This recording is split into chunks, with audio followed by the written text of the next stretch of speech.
তাই আওয়ামী লীগ আর 500 দেশ থেকে হিন্দুস্তান একই সাথী। তাই আজকে বলতে চাই, এই হিন্দুস্তান এই তত্ত্বাবধায়ক ইন্টেরিয়াম গভর্নমেন্ট ডক্টর ইউনূসকেও অশান্তিতে রাখার হীন প্রচেষ্টা। 2 দিন আগে দেখলাম এক আমেরিকান লোককে গ্রেপ্তার করা হয়েছে অস্থিতিশীল তৈরি করার জন্য। সেই ঢাকায় আসলো। প্রিয় বন্ধুগণ, হাসিনা দিল্লি, তার মেয়েও দিল্লি।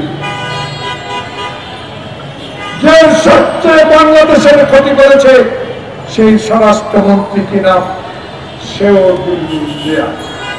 আজকে যারা আমাদের রক্তে রঞ্জিত করে বাংলাদেশকে তছনছ করে দিয়েছে, তারা যারা এই ষড়যন্ত্রের সাথে সম্পর্কিত, ডক্টর প্রফেসর মোহাম্মদ ইউনূস, তত্ত্বাবধায়ক বৃন্দ, সম্মানিত তত্ত্বাবধায়ক বৃন্দ বুকে হাত দিয়ে বলে, 1 বছরে কয়েকজন ছাড়া আওয়ামী লীগের দুঃশাসন যারা করেছে তাদেরকে গ্রেফতার করতে হয়েছে।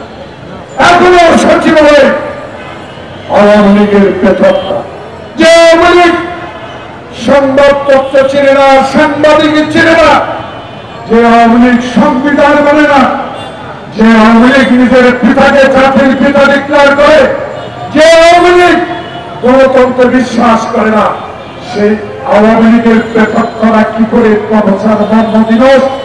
আপনি আমার লোক নয়, আপনি 18 কোটি মানুষের লোক।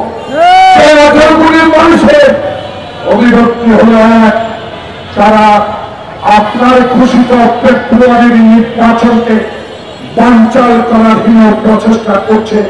তারা এখনো এখান থেকে 500 দূরে অবস্থান করছে। নির্বাচন কমিশন প্রধান, আপনি ইতিমধ্যে গ্রহণযোগ্যতা অর্জন করেছেন, কিন্তু আপনার নির্বাচনের ট্রেন যখন আমরা উঠলাম, নির্বাচনের ম্যাচ যখন ঘোষণা করলেন, এরা আবার তড়িৎ গতিতে শেখ হাসিনার সাথে আলাপ করে প্রস্তুতি নিচ্ছে আপনার নির্বাচনকে বানচাল করার জন্য। তাই বাংলাদেশে যারা আন্দোলনে ছিলেন,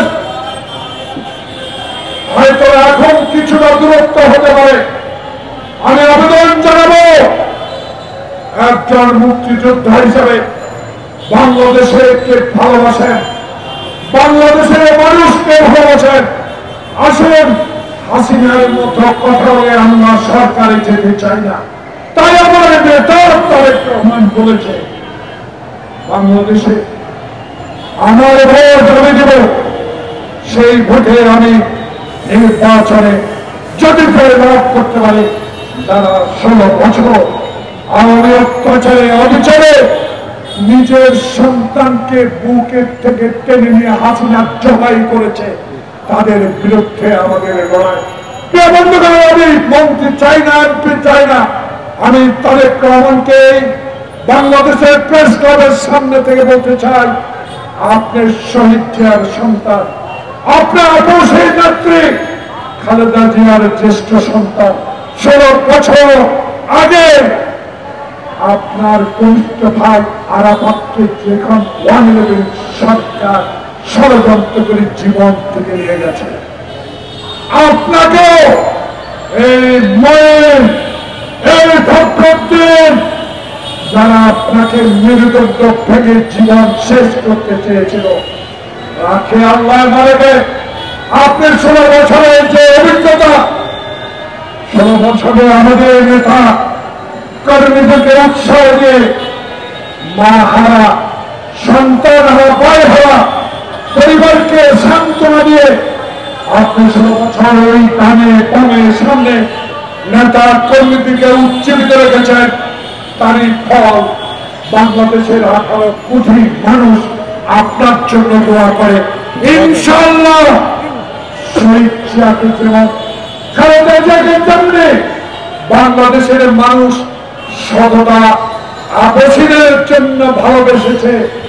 আপনাকেও 16 বছর 10,000 কিলোমিটার দূর থেকে আপনি আমাদেরকে গণতন্ত্র রক্ষার জন্য যে উজ্জীবিত করেছেন আল্লাহর কাছে এই জোহরের নামাজের আগে এই পবিত্র আমার বড় শিক্ষকদের পক্ষ থেকে অগণিত মানুষের পক্ষ থেকে আপনার জন্য দোয়া করব আপনি যেন আপনার হাতে আপনার বাবার ঘোষিত স্বাধীনতার পতাকা সমুজ্জ্বল রাখতে পারেন সেই কামনা করে অপরাধ